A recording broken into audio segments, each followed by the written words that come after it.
Welcome to episode 23 of the A Strings podcast.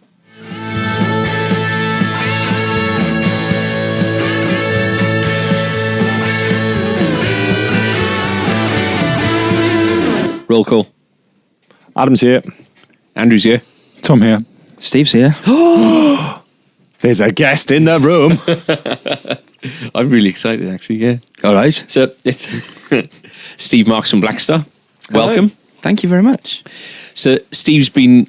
you've probably got more presence on our social media than anybody else, really, you know, from a supplier point of view, because you've done all of the kind of Blackstar demos and all that kind of thing for Blackstar, but also come in and do it for us as well. Well, initially my job, at Blackstar was videos, training. I never forget. It's been a couple of times, but one of them was after I think Tom had spent like a week trying to get like a 10-minute video out of me. Where, right. It was just, I think we were doing one of the Vox ones. Yeah. Weren't we? And it was painful. Tom doesn't say much anyway, but you know, you could see him just getting redder and redder as the week going on. And we managed to get probably about 8 hours worth of kind of footage to get a 10-minute video out of it. And Steve you come in to demo, I think it might have been something like a Club 40 or something like that. Back in the day. Yeah. And just straight away. Yeah. It was 8 minutes, Done no editing. Yeah. Done. But it wasn't like that in the beginning for me. It was still a similar story. It took a while to get into that groove. Yeah. As you will know. You do a lot of the clips now, don't you, Ad? So it takes a while to get into that groove. Yeah. For sure. You'll get there, mate. One day. It's awesome. I thought the recent video that I saw, Metal Rig, I thought it was fantastic. Yeah, it came out really well. Yeah, so that's only been out a couple of days, hasn't it, that one? Yeah. Great playing on it, man. Oh, thank you. I was going to say something Saki, but I couldn't think of anything. Just put it in the comments. to try and get comment of the week. I would say to your face. So, what's been going on? We are kind of just waiting in the wings, ready for you to jet off to the USA. What's going to happen once I'm gone? Party time. Excellent. Yeah, so... No, that's the big thing, really, isn't it? well, Where are you off to, mate? I'm going to New Orleans. Nice. Yeah, I can't wait. So, yeah, going next week, but Dan's going to be in. Yeah. Party's definitely happening. This morning, I had through the post, and they do it really, really well. Dario have really, I think, the last few years taken the leaf out of Apple's book with regards to packaging and all this kind of thing. Yeah. We had our first set of Dario XTs through a sample pack. Right. So what are XTs? They're the strings that Adam was meant to talk about last week, but he didn't come down, did he? So, no, it was actually Sunday, wasn't it? He was meant to... Yeah, so Sunday Adam from Dario. Yeah, he was... I don't know. I think he had like a really, really bad kind of migraine for a couple of weeks, literally. So he was meant to come down, but we didn't see him. But I think he is going to be coming in to talk about these. Bro. So I think what they're doing is like a development on the EXP thing, isn't it? So there's new sort of research gone into them and technology. Bit of the MYXL stuff as well, isn't it? So the EXPs... Yes. I don't know if it's kind of a secret or not, but Dario used to make the strings for Elixir. And I think when Elixir took things, you know, maybe when Elixir was still getting the strings made by Dario, but when they took it kind of in-house, all of that, they brought out EXPs, and they developed a coating that was meant to feel as natural as possible. Yeah. But they made them feel so natural that people didn't believe that they were playing a coated string, and they never really took off in the way that they should have. Yeah. Now, you know, since they've done things like the NYXLs that have massively... They're probably the most popular premium string of recent times, aren't they? Yeah. You know, the paradigms of... You know, they come along, try doing something, but the Dario have been the successful ones. They're the ones who got it right with regards to the marketing, the packaging, and everything else. So I think what they... You know, reading between the lines, I think that they've thought, right, the XPs, they kind of flatlined. They're not really doing anything. We need to refresh it. And they've done it really nice new packaging. It's I have to agree with you on the packaging. Yeah, I think it's like that nice matted kind of. Yeah, they've nailed it. I mean, I use NYXLs myself, and yeah, I love them as strings. Really? I think they're fantastic. And I bought a slide recently when I was in the States. A brass slide from D'Addario, and that was down to packaging, really. Was it? Yeah. Yeah, and I think that there's so much of that happens nowadays. From our point of view, the lovely thing is that if somebody bought 5 sets of these and they wanted us to ship them wherever, it would still be a large letter, so it would only be like a small. We're not going to be paying ridiculous prices to send it through the mail. You get the older fashioned ones, which have like the boxes and things like the Dunlops and the.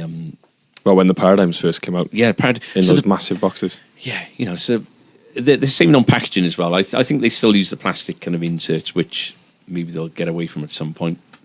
But Ernie Ball still individually package each and every string, and then you got the plastic out of the thing, and then for the first lot, for the first year or so, they were packaging them in an outer cardboard thing. So it was so much waste, and needless cost. Couldn't send many of them through you send 2 sets through the post. Anything more than that would be a parcel. And so anyway, these are coming. We're going to put these on a guitar. I think in the next day or so we'll do a Instagram live or something. They're doing electric and acoustic. Electric, acoustic, classical, and bass. Oh, wicked! They're doing classical as well. Yeah. Wow. We got quite a lot of everything coming in. Nice. Yeah. So really funny how these things, how these things obviously worry the competitors and everything. We had a call earlier from Strings and Things. We go on with everybody, more or less. But Strings and Things, we've got a long-lasting relationship with them. They said, "Do you fancy doing a free restring event day or a weekend at the end of August, bank holiday?" Which was last summer rather. I got in touch with Strings and Things and said, "Listen, the Paradigms are doing nothing. We need to get these strings on people's guitars so that people can realise how good they are and get the word out." And it worked. We did the event, and it gone. People come back for more, and we got the kind of dedicated following, kind of users of those now. But trying to get them to commit to this, they didn't see the value in it, and I think they've done it before with other shops, and the shops are just used as a way to get kind of free strings, kind of thing. Yeah. So I had a lot of many conversations with Strings and Things to convince them it was a good idea. Frankie the Reptor is a good idea, and so he kind of fought my corner as well. So we did it; it worked. Anyway, now this year they're saying, "Do you want to do it on this weekend?" And I thought, "Oh, why that weekend?" Then I realised it's the weekend that D'Addario are launching their XT. Oh, really? So, hey, if we can offer our customers a free restring, I'm not going to turn that down. Exactly. But it's nice to be. It's like being the popular kid in school, isn't it? I'd be my friend, not be my friend. Never happened to me. I don't know. I don't know. Is that what it's like, Tom? I don't know either. So that might be happening. Yeah. That's one to keep an eye out for. New T-shirts. Oh. We got new T-shirts. The blue ones and the grey ones sold really well. Going really well. Yeah, I think we're all out of smalls, mediums. Yeah. Which is a shock. It's not us buying them, is it? I know. Clearly. They look great. They look really smart, man. Yeah. Plenty of stock in there as well in the showroom. Yeah. You can have it if you want. 15 quid. Baby blue. So we got two new colours coming. Yep. Black, obviously. Yeah. We should have. Why we didn't do that the first time? We wanted to see, black's the obvious one. Yeah. In as much as like every band T-shirt, you've got a Prince T-shirt on today, Pilgrim. Yeah. It's black. It's black. Your Blackstar T-shirt. It's a rock colour, yeah. It is, and which is fine, But we thought we'd maybe inject a bit of colour in things because our colours is the blue, isn't it? Yeah. So. And then the grey one, we've had some Fender T-shirts too, and those are real nice kind of. That's right. Yeah. One we like that, so we did those, but everyone's asked for black. Yeah. So, really. Yeah. So and we've had people like the Campbell. Family, Phil Campbell and the Bastard Sons. All those. They've said, listen, if you had them in black, we'd wear them straight away. And so we can't turn down opportunities of getting the name out there like that. So yeah. So the other colour is military green. Yeah. Which is Not so much. It's just a bit of a kind of curveball one. It was just like, let's pick something different. Yeah, that will still be nice. Yeah. Who chose military green? Me. Did he? Yeah. Okay. Glad I stayed quiet. Yeah. Who's going to take the blame? Yeah. But eventually we'll play around with colours over time, won't we? Yeah. And stuff, colours will work, colours won't. What's absolutely shocking me is the popularity of them. Like somebody wants to wear a T-shirt with the A Strings name on it, which is wicked. It's a cool logo, though, isn't it? As well, so it is. It's not massively unlike popular science fiction. I've never been a much of a Star Trek kind of watcher, and it was Tristan that designed it. So, so that's my. That's me. That's Teflon Andrew. Non-stick. Yeah. Talking of Tristan, he's been working very, very hard he always works hard, but especially so in the last couple of months, working on a new website. Yes. It's kind of got to the point. I think we're in testing mode, aren't we? Yep. So you've been doing a lot of visual kind of work, pictures and things like that. Yeah. Videos. So I think with all the with the disappointments we've had with regards to social media this year, I think the plan is to make it a lot more. Obviously it's going to be representing the shops. There's going to be a catalogue of all the gear we got, and all the work that's been put into it to this point is actually trying to make it as nice an experience shopping wise as possible. But what we're going to use it as more than anything, I think, is a hub for basically all of the content that we put out there. So whenever we've got a new YouTube video, whenever we got if whatever we would put up on Twitter, Instagram, and whatever else is out there, we're going to put it on the blog and then link out from there, as opposed to just posting one thing for Instagram, something different for Twitter, something different for. So it means that if we ever find ourselves in the situation that we've been in with Facebook for the last, for the last 6-8 months or whatever, where they've taken away 2 of our pages, we're not going to lose the content. Because as it stands, I'm determined not to go on too much about it. But the thing with the first Facebook page that went down is just all the good stuff we lost. Every event that we had, heartbreaking, man. Yeah, you go back to like the 2014 or 2015, we did the Blackstar. It's 2015 we did the Blackstar evening kind of thing. Yeah. And all of that was Facebook Live, and it's all gone. Yeah. From an outsider's point of view, like obviously I listen to the podcasts a lot and come in the store a lot, and it's just heartbreaking, man. It's it's good to have so you follow our social media output a lot. With obviously it's partly a job, but also you got you're a good friend of ours, so you do actually we'll get a text now and again, like you told us about the podcast slowing it down to half speed and all that. You do actually pay full attention to what we do, and so you would know as a consumer of this stuff, I guess, you would know better than anyone whether there was anything up there that would kind of justify taking us down. It's just so frustrating. I can't even begin to imagine how you guys are feeling about it. Yeah, I'm still kind of fighting it. So as admins, the Facebook page is still visible to Adam, Tom, and myself, but we just can't unpublish it. Yeah. And, I've got a couple of things that it's really tragic, really, really tragic. So a guy that I think I mentioned him in the last podcast, who had a contact at the top of Facebook.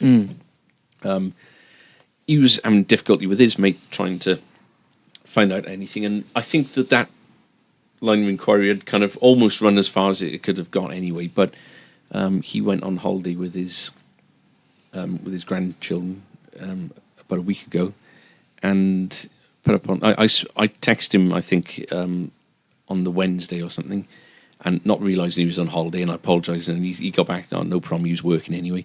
And then on the Thursday, had just looked at Facebook, and he was on there. His 5-year-old grandson passed away on holiday. Oh. Just absolutely. So, straight away, it's, there's things that are important in our lives, but actually, there's, in the grand scheme of things, a Facebook page, what is it? It's nothing compared to exactly. It's not life or death, Yeah. It's, it does put things in perspective, and how, these things can happen, Yeah. Should we carry on with like a morbid kind of theme? Because a customer of ours, a really lovely, lovely guy, passed away on holiday. He dropped a guitar. He's a teacher. He dropped a guitar into us on the last day of term. Yeah. And he taught Chris, didn't he? Yeah, he taught Chris in comprehensive school. He's an art teacher. Yeah, and he passed away on holiday. Heart attack in his sleep about a week or two ago. Yeah, and again, somebody, like us, similar age to us. I'm older than you, aren't I? So. I don't think so. No, how old are you? 42. Oh, I'm 40. I'm 40 at the end of this year. There you go. So, you don't like it, mate. Older the bull, stiffer the horn. But he was, similar to us. Like just a healthy-looking chap. He's just lovely, and yeah. That is a shame. It was a shock. Yeah, massively. So, a lot of people in Abbey Road this week. Was it this week or last week? It was the 50th anniversary of the famous shoot on the zebra crossing. Have you ever been there? I have. I've recorded in Abbey Road as well. Have you? I've been in Abbey Road to watch a recording, but I've never... Yeah, I was very fortunate to...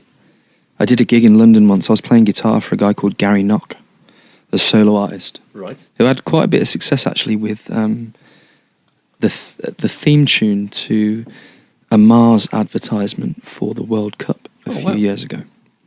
I recorded a whole album with him in London, in David Bowie's old studio, in Soho, which was amazing. The last place Dusty Springfield sang. Pretty cool. But I digress. But it was an album full of like confectionery kind of tunes. Kit Kats, twirls. Sorry. A ripple in time. Good. When she whispers. But we did a gig anyway. In London. And it was at the Slaughtered Lamb. And Gary was personal friends with one of the engineers from Studio 2. Whoa. We were packing away our gear. I had work the next day. I was working in a music retail location in Birmingham at that point. And, fair deal. Yeah. Yeah. And the guy said, do you want to come back to Abbey Road, record? So we were... Think about it. Yeah. So we all headed there, about 10 of us, friends, band, and proceeded to record an acoustic mini album. Whoa. And didn't sleep, went to work the next day, absolutely buzzing. Yeah, I bet. It's fantastic, man. So mine's a little bit less rock and roll. So I don't know how this happened. I don't... Anyway.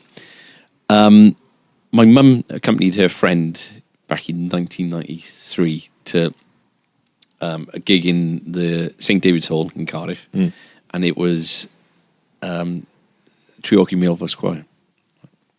And I think her friend had a boyfriend who was working for them, or a singer or something like that. And anyway, afterwards, at the end of the gig, they did a 20-minute kind of segment of Queen songs. Right? And so afterwards, there's everyone's having a drink, and my mum gets introduced to the different people and everything. And she said, the Queen bit at the end, my son is a massive Queen fan. I was only 13, 14 years old at the time. And they said, we're going to Abbey Road and we're recording an album of Queen songs. And it's all been kind of, permission's been granted by record companies and all the rest of it. Yeah. And obviously at the time, 1993 or whatever it was still, Queen were still fairly hot news because of the death of Freddie and all that kind of thing. Yeah. And one of them said, you should come along, bring your son. And my mum thought nothing more of it. Her friend then got in touch and said, right, it's up on the Saturday morning. You're going to be recording in studio. It was the big one. Are they all big, or are they?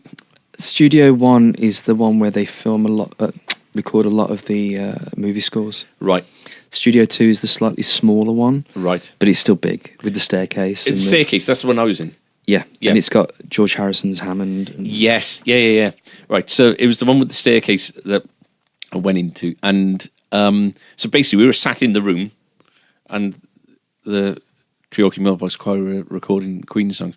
And it went up to the control room and had a look there as well. But we put us up in the Hilton, and it was all nothing. And then another day recording on the Sunday, and then back. Yeah. Superb. Yeah, it was amazing. Met Carl Wayne from The Move. He's dead now. Which add him to the list. Yeah. Les Paul 10 years ago this week. Lester Polthus. I just realised that was really the Abbey Road story. Didn't mention the Beatles once. Sorry. Do you know which studio they would have recorded in? Studio, I can't remember if it's Studio 1 is the larger, Studio 2 is the slightly smaller with the staircase. I can't remember which way around it is, but I think the majority is the smaller studio. Is it? Because I remember I sat down at a piano and I just started playing a few chords, and it was like a honky-tonk sort of tone. Yeah. And the engineer, I think his name was Richard, said that was used on Lady Madonna. Really? And I was like... Because when you said honky-tonk, there are a few songs like Lady Madonna, what was I saying? Sexy Sadie. Yeah. And amazing. Basically all the Paul McCartney kind of sounding kind of things are honky-tonk, aren't they? The energy in there is phenomenal. Is it? Yeah. I'm a bit of a Star Wars geek as well, so all the Star Wars soundtracks were recorded there, and Lord of the Rings and all that geeky stuff. Yeah. But second side of Abbey Road is probably the medley from You Never Give Me Your Money kind of thing onwards is just it's probably the best 15-20 minutes worth of music, just put the tape, I think. Is there going to be like an Abbey Road reissue or something? I think you said Abbey Road 2. I imagine there's on vinyl or something. Well, I know that they're doing the Let It Be. So it'll be 50. So Let It Be was the last album that they released, wasn't it? Abbey Road's the last one they recorded, but Let It Be was the last thing that they released.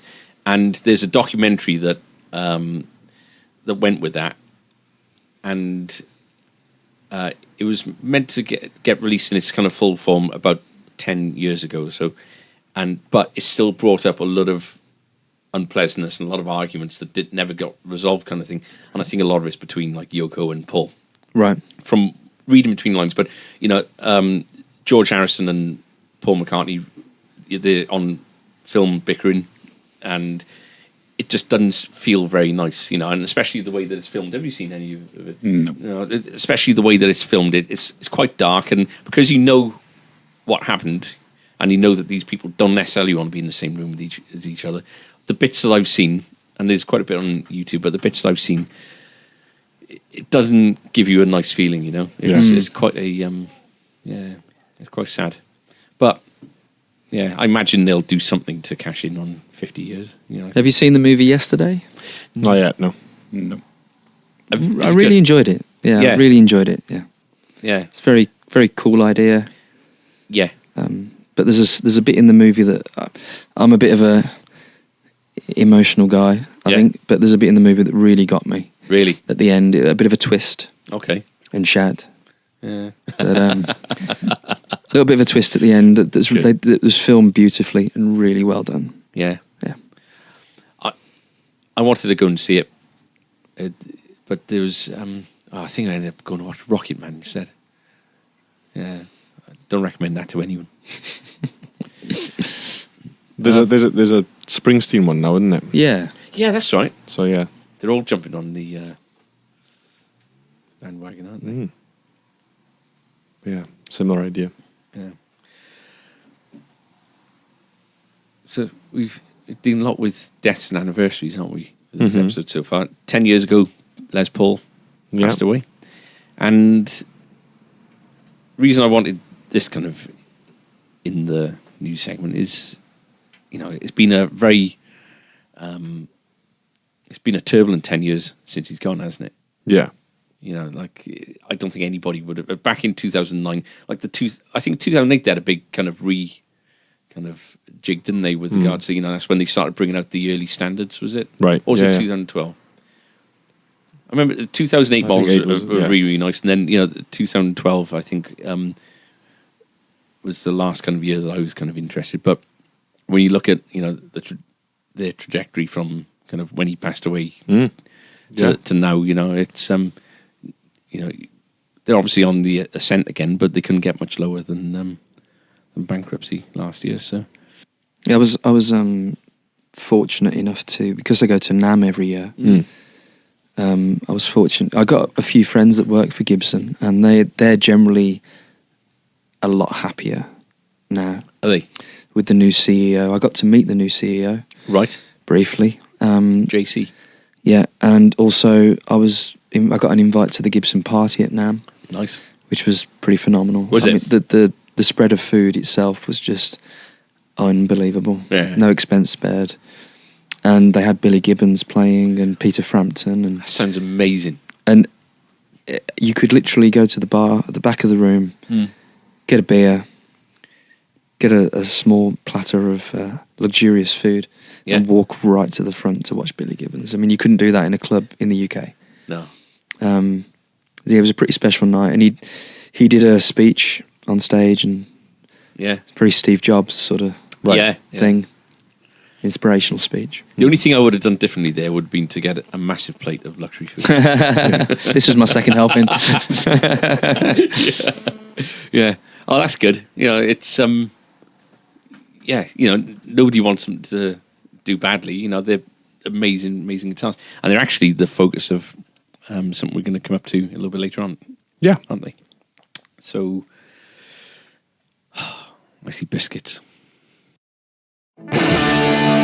Biscuit news. So, do we get on to what we've?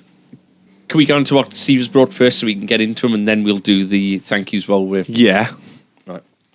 So, Steve has brought us Cottage Crunch. So farmhouse biscuits. So they're like a boutique-y looking kind of deal. I thought I'd try something different this time. Yeah. Well, we never had these, and I'm starving, so I'm really looking forward to these. We got Cottage Crunch, mild ginger, and oat flips. Yes. Got the name of that slightly wrong earlier on. But, yeah. Where'd you get these? The services on the way to Wales. I think it was Spa. So other services are available. Yeah. I'm going to go for a mild ginger. Tom's getting up. Yeah. It's serious. It's Tom's day off today, so he's coming in at the goodness of his heart to eat biscuits. Yeah. I'm going for a Cottage Crunch first. What have you got? Mild ginger. Nice. Yeah. Adam hates this bit because he hates the sound of crunching and slurping through the headphones. I can understand that. Yeah. That was Adam. But so we got some thank yous. Christina, do you feel that your life has got slightly better since Christina's come into it? Me specifically? Well, I do. Yeah. I think the shop does, yeah. Christina brought in Tunnocks tea cakes, which we all know we can get a hole in our mouth. I think the next challenge is to see if we can get two intact. One in each cheek. Yeah, one in each cheek. You'd look like a hamster storing up for the... It was funny because obviously on the previous podcast we'd said that we were all kind of on a bit of a health kick, so there was no... And she knew full well. She came in, she said, I know there's a no sugar rule, but tough. I Yeah, she came in the other day. She had, I think she snapped a string. Mm-hmm. And I give her one of the Sainsbury's flapjack things. Oh, nice. Yeah. Didn't hear much for a quarter an hour. She was enjoying it, I think. So you had, that's a cottage crunch. Yeah, very, so very nice. What is that? It's what it says on the packet. It's a crunch, and I think it's probably made in a cottage. Right. It looks like it'd be nice dipped in a tea. Do you know what? It absolutely would. That's what's missing. A nice kind of cup of something to... I don't know where to go for another one of those. Have you had a cottage crunch, Tom? Delicious. Can you tell me anything about the flavour? Anything for the listeners? Can you justify apart from the fact that it just crunches and was made in a cottage? Biscuity. Oh, great.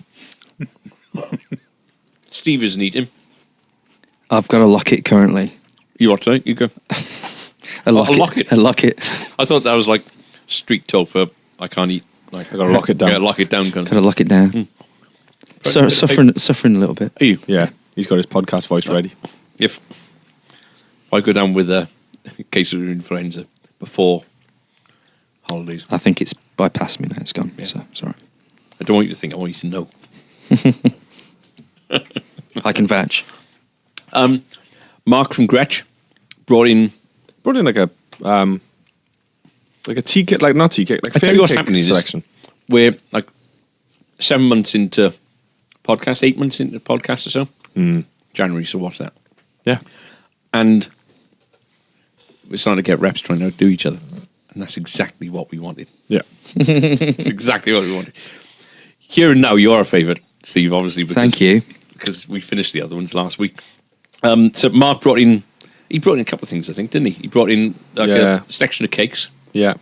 And there was something else. What else was it, Tom? Shortbread. Yeah. Oh, the shortbread, like cookie things. No, I think that was...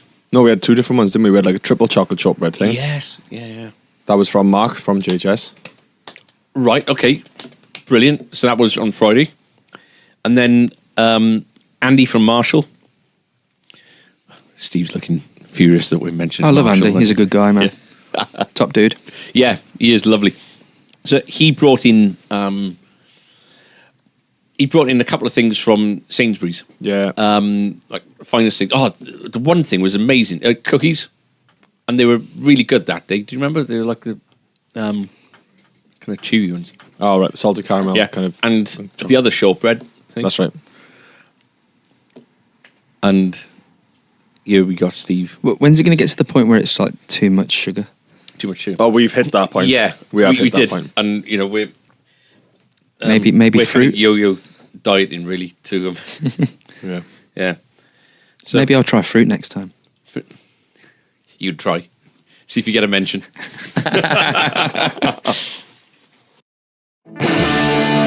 Biscuit News! So today's main feature is a bit of a sort of tone test, bit of a fun one. So, as you know, Steve, Tom and I went up to JHS in Leeds week before last, and we got talking about all the vintage, you know, all the sort of the lemon drops and the paradises and all that sort of stuff. And we got chatting about the story of the pickups in the lemon drop, which is the Peter Green. Yes, same wiring sort of thing. Yeah, so the collaboration between the Wilkinson Seth Lover kind of thing and the original PAF designs. So what we did was we took one of our lemon drops, the vintage lemon drops. Now they come with the neck pickup already flipped. Okay. So we needed something that has the phase reverse in the middle position. Luckily we had something that does that. Yeah. So we've got it is mine, tough. He doesn't listen anyway. Gibson Custom Shop. This is the Blues Master. So, bit of a difference. You know, we're talking 10 lemon drops for the price of this one. But it's got burst buckets in it with the phase reversal in the middle. So we thought, just for a bit of fun, we would do a blind tone test with you two. Actually, you don't know either, do you, Tom? No. So it's the three of you. and see what you think. So I've done cleans, a bit of a kind of breakup thing, and a little bit of a lead thing. A and B, Okay. A, B, A, B, A, B. And I've used the Blackstar Venue Mark II head Cool. to record it. Okay. And yeah, we'll just we'll see what you think. We'll get opinions on the at the end. So this is guitar A on clean.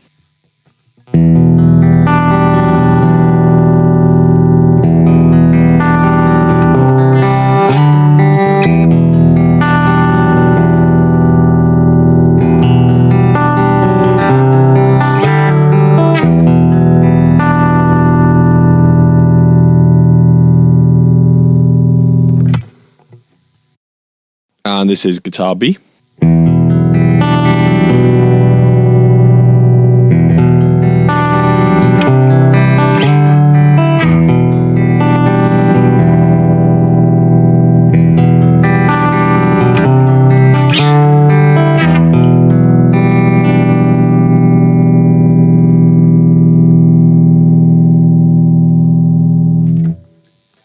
First thoughts. Initial thoughts? Guitar B has a rounder resonance to it. They both sound nice. Yeah. You know, there's not a million miles between the two by any means. I think the next example is probably where I'm going to be able to tell the difference a bit Okay. more. So So that was neck pickup, yeah? that was neck pickup on both, yeah. So this is kind of like a dirtier kind of breakup kind of thing.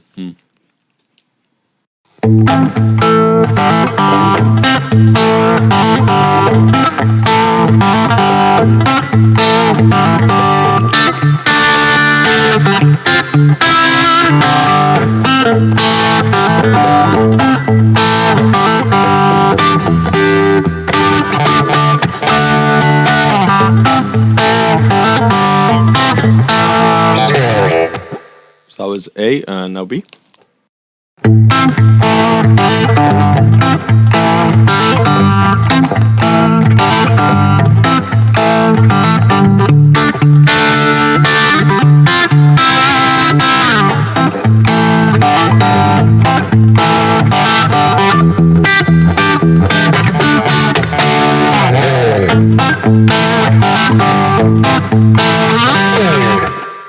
So just to say as well, that is the phase reverse. That's the middle sort of Sure. out phase. That- thing. Sure.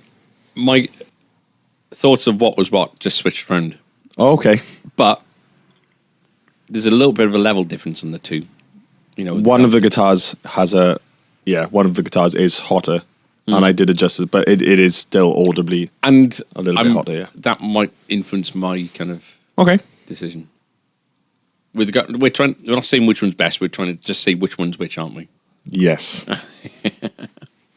Let's go. This is kind of just a twiddly thing, and it starts on the neck, and I flip to the bridge. Guitar A.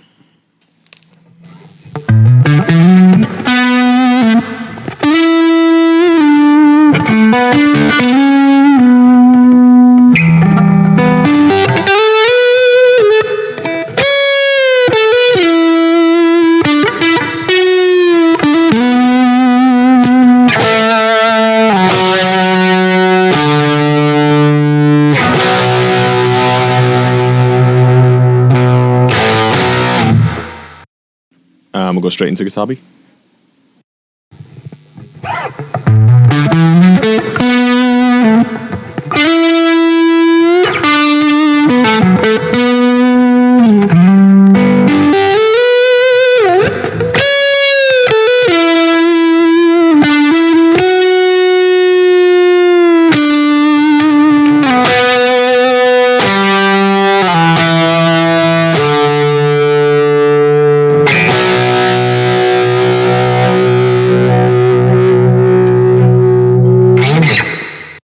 There we go. That's pretty tough, man. I'm going with Gibson as guitar as B, number 2. Okay. I was thinking B, Gibson, at first, and then the last demo sort of made me rethink that. Right.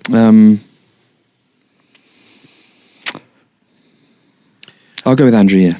B. I agree, but it's very difficult. Yeah. I think what we can take from this is that a Blackstar makes anything sound good. True. That is it. Is that true? Is that correct? It is, yeah. Yeah. So the only person that got it wrong, I suppose, or the other way around, was Tristan. Right.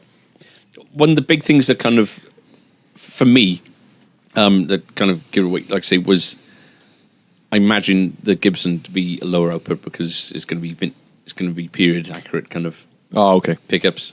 Yeah. And I think especially when you're looking at the more kind of affordable end of the market, I think the power of a pickup is going to be they're going to go for a higher output, I think, than Yeah.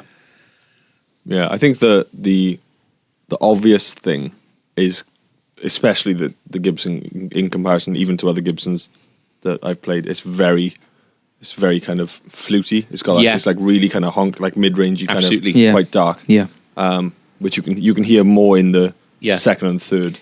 But also, when you're playing the on the very last example, which was the solo one, the attack, I don't know what you'd call that sound, but the attack on the strings as you're playing, there's just something sublime about that. Yeah. Obviously, playing experience with regards to, things like weight and just how easy it was to play. Yeah. It's going to be a bit of difference there. Is there or? There's definitely, if you for me putting them against each other is not fair, is it? It's it's 10 times. It's not 10 times the guitar, but it's 10. It's 10 times the cost. Those clean samples were very difficult to. Yeah. You can tell a difference, but to say which one you prefer, it'd be pretty impossible. It's there'd be tweaks you'd have to do. I think little finishing things, fret ends, things like that, just to kind of get the vintage kind of up to the the same playability level. But no issues. Nothing a setup wouldn't do. Originally, you did these going directly into the sound card as opposed to through an amplifier. Yes, yeah. And as soon as we realised we were going to be able to get you in today, we said, let's redo them through the Blackstar. So doing them straight into the sound card, did you notice more of a difference? In as much as, is there any colour from the amp coming through with that, or is it? The amps that I chose were different. The sort of the virtual amps were different. But I think they reacted. Like you choose a Marshall in the same way. No, I think I went Vox on the not Vox because nothing is brown sound they call it, didn't they? But yeah, it always sounds nicer through an amp. And interestingly, that was the DI out, so there was no cab. That was the cab emulation through the DI. And there's another reaction going on, isn't there? With regards to the valves and all that kind of thing. So yeah, that's brilliant. Yeah, it was good. Cool test. Yeah. So we've obviously got you in to talk about Blackstar, which we've been concentrating on a lot more in the last 12 months, really, isn't it? I think it's about 12 months since you've kind of taken. So just rewinding a bit, we've known you since we started doing the Blackstar thing because you've been the product demonstrator, going all around the world, kind of. You continue to, don't you? Yeah, it's kind of crazy, man. I started working in music retail in '99 in the Midlands, and if you'd have said to me back then, you'd be working in Moscow, Sydney, New York, LA, wherever I've been around the world, countless times. I have to pinch myself a little bit, but I still do that. I still cover the globe as regards product training and demonstration. But you also now look after the south of the UK with regards to southwest for sales. Yeah, and which is an enjoyable challenge. Yeah, and it's a different.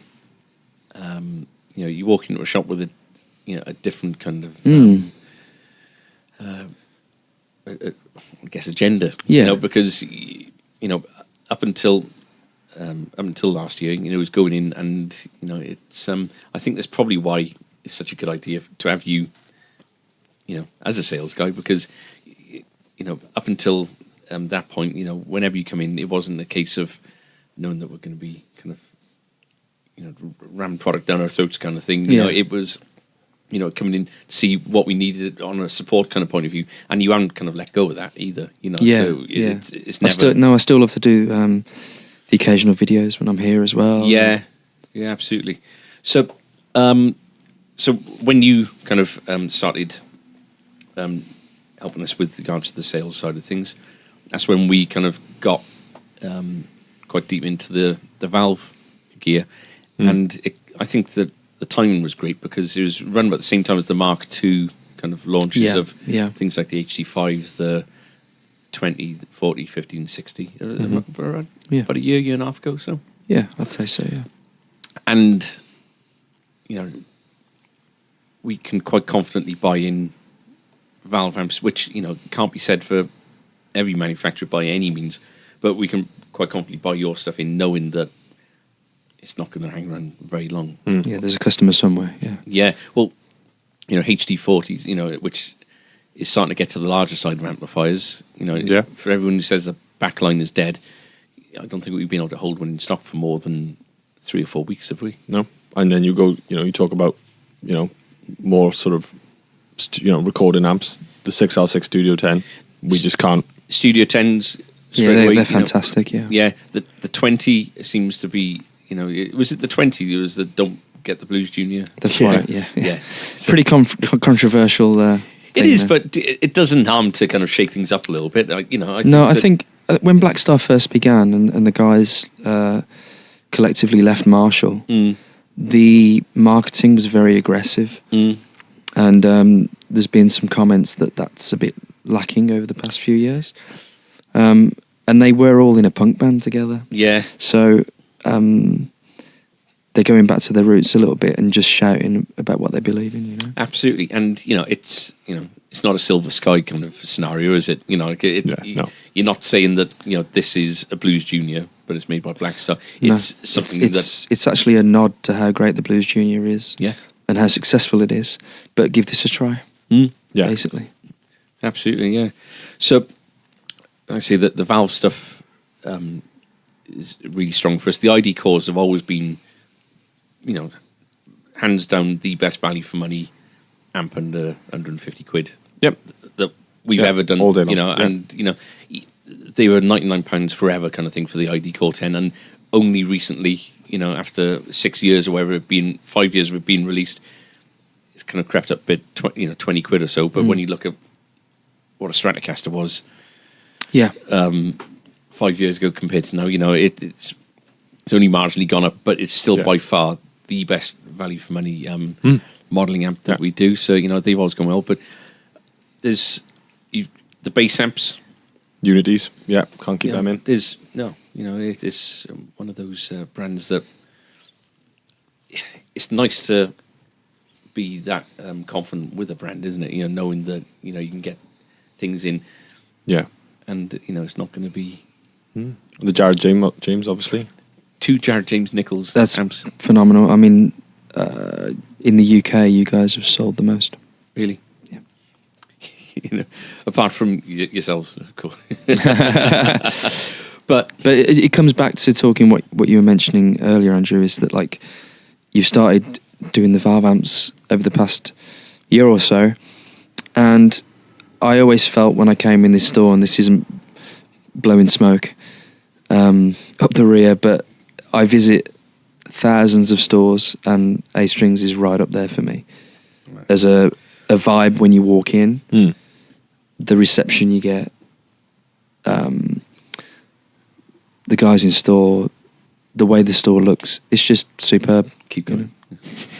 That's not everything we've written down for you. Yeah, no. Turn the page over. No, it was always. I always felt that A-Strings should have great Blackstar product on display. It's it absolutely does work. It's it is our best-selling amp brand. And that's not through putting in less effort with anyone else. We've all got our, I'm a Vox guy for obvious reasons. We've all got our individual favourites. It's just that we're things like the HD5 through to the HD40, where those amps sit, price wise and features, it's generally that against 3 or 4 other different things that will all do individual things well, but the Blackstar seems to be all encompassing, probably because of the ISF function. But I'd say that with the valves, especially with the valve stuff, at where they sit, if you compare other maybe 40 watt valve combos, then it's hard to do as much as it does. Absolutely. Well, so what have we got? In 40 watt valve well, combos, you got Hot Rod Deluxe. You got DSL 40. Yep. You've got AC30 is a different thing.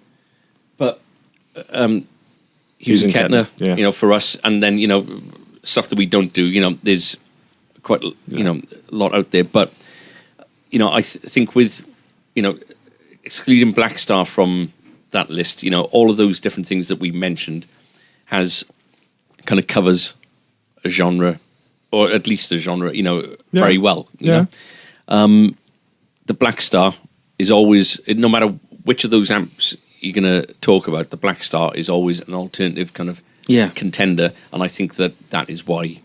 That's what the guys initially set out to do, especially with the Club 40.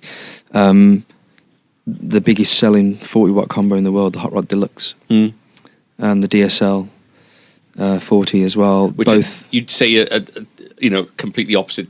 For what they do tonally. The Blackstar is that one that sits in the middle and does a bit of both. That's the thing. Yeah, definitely being able to do the both. And then so we sold a HD40 on Thursday or Friday. Yeah. And an important feature for this guy was, can I plug my headphones into it? And you can't see that for maybe the DSL, but certainly for any of the others in that class. So it's little things like that which might not seem relevant to many people, but you have got every option on that amplifier that you possibly ever going to want. Yeah. You recorded with a line out directly in. Recorded with the head. It's just a convenience. There's everything that's there, and you can. It doesn't colour the guitar sound too much either, so you can know exactly what you're playing. So you've just released the Kentucky version, 6L6 version, with a different speaker as well. Right. An Eminence Screaming Eagle. Right. Which has gone down tremendously well. I shot a video for that, which is online, where I'm sort of sitting there with a 335 and a Strat, trying to recreate sort of American style tones. Off the back of that, we had a customer in on Saturday. That's right. Yeah. Asking, can we get these in? He was disappointed we didn't have the HD40 in, but we sold it the day before. So he said, I've seen the one, the Kentucky version. Can you get it in? Are they still available? Kind of thing. So they're going to be that's next on. Yeah, limited run, but we've still got some. So yeah, brilliant. And we touched on the bass side of things. Yeah, I was very close to that project actually, because I play bass in a cover band. And again, you've got, so the closest thing that I can see that is to that we've had experience with in the past is the TC electronic kind of what are they called, the B250. But offering the extension cab thing, which adds another 250 watt kind of thing, stroke of genius, because all of a sudden it becomes a really giggable amp, in as much as you haven't got a line out. You could just have the the stage. Yeah, they've been very successful for us. Not initially, but certainly when people start to understand the feature set. Yeah, because visually they're very similar to what Fender offer, and in that sense, but the feature set is really extensive on the larger ones. Yeah, absolutely, and the things like the chorus and the you got the valve kind of model. Yeah, so there's valve response. So there's a choice between linear, which is kind of your Class D thing, and then right through to like 6550, which is typically your SVT Ampeg, and then 6L6 being more like the Fender style. Yeah. So you can really recreate some classic tones as well as build your own. Yeah. So, nothing acoustic at the moment, is there? No, there isn't in the range. Steve's making eyes. What can you tell us? I'm sworn to secrecy, I'm afraid. Oh, come on. The secret isn't good. Well, spoiler alert, the secrecy isn't going to be, we have absolutely no plans. Yeah. I can't say Plans, there's no I can't say that. And anything coming up between now and the end of the year? Yeah, some really, really exciting things. Okay. Something in the digital world. Okay. Using really top-end DSP Shark Brilliant. technology that people will be familiar with products like Kemper and Helix. Oh, wow. But I can't say too much. It's very Sure. Yeah. confidential. But some new products coming in October. In October. Well, we'll obviously see you at some point either in September or October. So maybe if we'll get the bits in and you can come back and Absolutely. talk us I'll through bring it. a sample through. Yeah. Fantastic. So they can be available for Christmas, or are they announced in October, ready for New Year? No, they'll be available straight away. Brilliant. Which is something that we as a company are trying very, very hard to achieve. So when we launched Superfly at NAMM, that was available and in stock straight away. And I think the Mark IIs were the Mark same. IIs, Mark same, IIs were yeah. pretty much Yeah. bang on. Yeah. We mentioned Jared James Nichols. That evening was probably the best evening we've ever put on at the shop, Yeah. wasn't it? Yeah, it was brilliant, wasn't it? He's such a dude. Yeah, absolutely. And for as stressful as it was in the day, kind of leading Oh up my to God. starting with we've done it, haven't we? We've done the You played the phone. You played the voicemail, didn't you? So it was when he came in. Like I say, he was just a bundle of energy, and everyone was ready for him, and he was ready for them, and it was a brilliant, brilliant evening. Again, lost in the ether, thanks to our friends at Facebook. Next time there's an event, come on down, experience it yourself. Yes, absolutely, and hopefully we'll do something sooner rather than later as well. Yeah, I'd love to do something Blackstar related with you guys as well. Just old me, maybe talking through the gear. That would be where the brilliant, brand especially is. if we got some exciting new things coming up. Maybe we can do it. Do it coincide with that. Yeah. Something that we've been meaning to ask you for a little while on the video of the. Try and ask me without smiling. Half of us think it's a burp, half of us think it's a beard squeak. So A beard squeak. You know where I stand. I was sat next to him in the video. Well, I had a message on my Facebook from Tom asking me to confirm or deny. And I sort of I checked it out. And it's rather funny, isn't it? I think it's a noise that us Brummies make when we're thinking. Yeah. I can probably reenact it. with your sore throat. Especially with a sore throat, yeah. Go on. So this is the clip. The way that it's designed, but you can really tailor the tonality to be more of a sort of a presence and a little bit more. It's bigger than I remember. But it's such a, because you've got quite a smooth voice, and then all of a sudden it's just like a Starting up a smooth. generator. Yeah, so It's like a thing. Yeah, it's that kind of thing. it's a thinking. Yeah. That was a big laugh, Andrew. I love your laugh. It's very infectious. Any listeners out there, if you're listening to the podcast on an Apple device, slow it down and listen to Andrew's laugh, because it'll have you in stitches. It's not the only thing about me that's infectious as well. Right, let's get on to. So we've asked you to put together a top 5, and Blackstar's endorsee list. It certainly used to. I'm not sure. Used to have those big posters, especially in the trade shows. Yeah. Loads and loads of names on it. Yeah. The amount of people that adopted, your gear, from when you come on was phenomenal. So out of all the endorsees that you're aware of and maybe worked with or whatever, I was wondering if you got like a top 5. Doesn't have to be ranked in sort of... No, not like not a favourites or favourites, anything like no, that. no. Just shouldn't we do Steve top 5? Steve's top 5. Steve top 5. I was really looking forward to Tom's top 5. Top 5. But no, it's Steve top 5. So, it's a really tough question, actually. There's so many artists that use and have used Blackstar. I think typically a lot of guitar players are, what's the politest way to put this? They use a lot of different gear all the time. They get a lot of stuff thrown at them. And why not? As artists, using a different palette of paints. Yeah. Every now and then. But I spoke with my colleague, Joel, at Blackstar about this because he's very close with artist relations. I'd say the list would be higher than 5. Okay. But there are people like Neil Schon from Journey, Richie Sambora, Wow. Nita Strauss that have all used Blackstar but then gone elsewhere.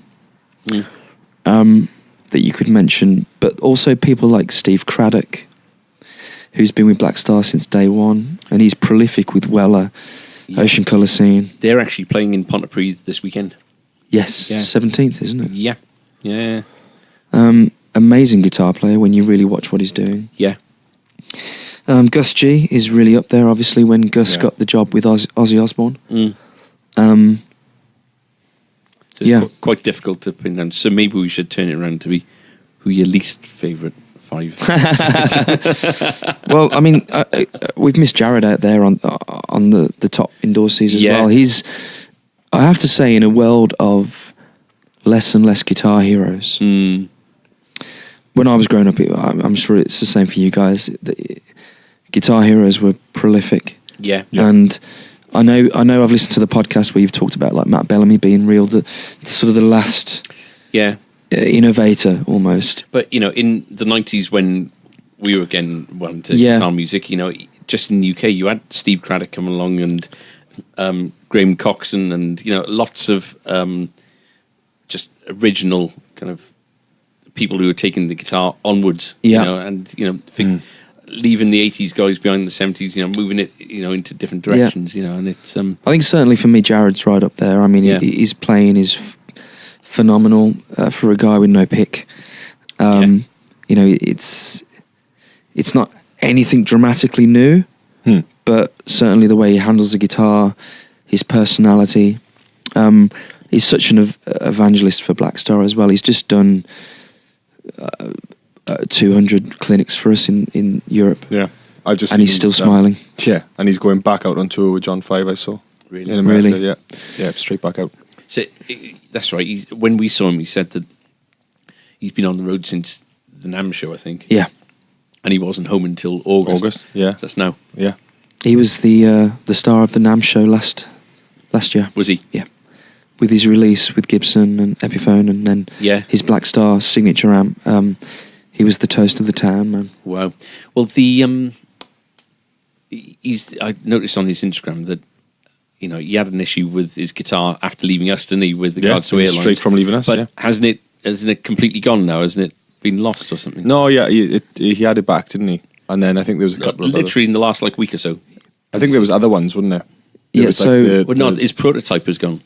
Right. Haven't you seen? Yeah, so the guitar he had here at A Strings, they lost. The airline lost, and it's one of those things where I feel for him because I've been there and I travel a lot with my guitar, and airlines absolutely do not have any care for instruments. It's pretty bad. Yeah. So it's the same thing that's happened then. So it's happened again. So hate to post this. This is from, when is it? 6th of August? Okay. 5th of August. Shout out to Condor Airlines and Thomas Cook UK for losing my prototype Old Glory and first ever modded Epi Old Glory on my flight home from Frankfurt, Germany to Los Angeles. They literally told me there's nothing to do now but wait and see if they surface. Also, they offered $100 gift card for each lost guitar. Are you effing kidding me? So that's it's either put your guitar in the hold or Buy Buy a seat. buy a seat, which is extortionate. Yeah. And I've had many a disagreement with flight attendants on whether a guitar in a gig bag or a good high quality gig case can fit in the overhead, and it absolutely can. I've even had a Hiscox jumbo case in an overhead. Wow. Going to the States, and they just treat you like dirt. It's like with anything, you know. You're at the mercy of the personality that's dealing with you. You know, we can all be as helpful as we possibly can to help everyone just get on, or we can be complete jobsworths about things, you know. And it's everyone's worst nightmare, I think. God, yeah.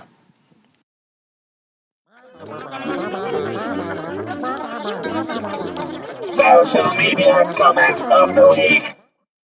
Tom's still here, by the way. Hi, Tom. Some Hello. gold this week, Tom. Absolute gold. This week's social media comment of the week is from the video me and Ad did the other day, the bedroom metal rig for under £500. Okay. Comment was from T's Life. Blackstar ISF is annoying. I own one and I'm looking to get a new amp because it drives me crazy trying to dial in a tone. That's lucky I'm here to answer. But yeah, it's not often you get people saying I want less. Yeah. I would say, to answer that, on my travels, I've been lucky enough to spend some time with the technical director at Blackstar. And if you listen to the way ISF is designed, the circuitry, the amount of work that went into it, and the fact that we have a patent on it, it's a pretty unique circuit. And maybe it's a little bit about understanding. I think we're always afraid of what we don't quite understand. But if you're using ISF on an amplifier like an ID Core, for example, where there's no other EQ, you might think of it as being a little limited. Whereas if you knew the full story, if you plug an ID Core into your laptop and opened up the editing software, you would get your full EQ, bass, mid, treble, and ISF. So there's things like that to consider. And there are many guitar players out there that use ISF as a extra EQ colour to the room or the arena if they're lucky enough to tailor their tone. But there are players as well like me that actually understand what the infinite shape feature is doing, and I tend to prefer more British style EQs. Yeah. Vox, Orange, Marshall, High Watt, etc. So for me, more of an open mid tone with a looser low end and less highs is a more pleasing tone than a tighter mid, tighter low end, accented trebles, which is what ISF's generally giving you. And coming back to Bruce Keir, our technical director, he once explained to an audience that essentially every amplifier in the guitar world has been a copy of what Leo Fender started. Leo Fender eventually introduced the mid control at some point in rock and roll history. And one of the most groundbreaking changes in amplifier design and innovation is the ISF. Nobody else has ever touched the guitar EQ. So when you look at it as being a special addition. You know. And you've answered this for me before, so because you've always been adamant it's not a contour dial. That shifts the mids as well, though, doesn't it? Yeah, so when you look at a waveform of what is pleasing to a guitarist's ear with an EQ, there's always a point where no matter what the mid control is doing, there's always a point where there's a mid cut, a mid dip in what we hear audibly. It sounds pleasing to us for a guitar tone. What ISF is doing, he's working mainly in conjunction with the mid dip and where that appears on the tone stack. But also it's adjusting the component values of the treble responses and the bass responses. So It's a constantly moving. That's why it's called infinite shape feature. It's infinitely moving your EQ around. So if the ISF is all the way hard right, the bass, the mid and the treble will react a certain way. If it's all the way hard left, the bass, the mid and the treble will react completely different to where it was. Right. So it's an intuitive single circuit that will help you find the sound in your head, which is Blackstar's motto. Yeah. You know? I haven't recorded for ages, but I'd like to do a bit of recording with a Blackstar just to get the most out of that kind of. And I think with you know, you got the two say for example you used a venue, 2 channels, 2 voices on each. Yeah. You know, there's more than you could ever need on there. Yeah. But that's what I had this morning. It was just finding what suited best and tweaking from there. It's a personal preference. You can't please everyone all the time. So that tease life. Have it.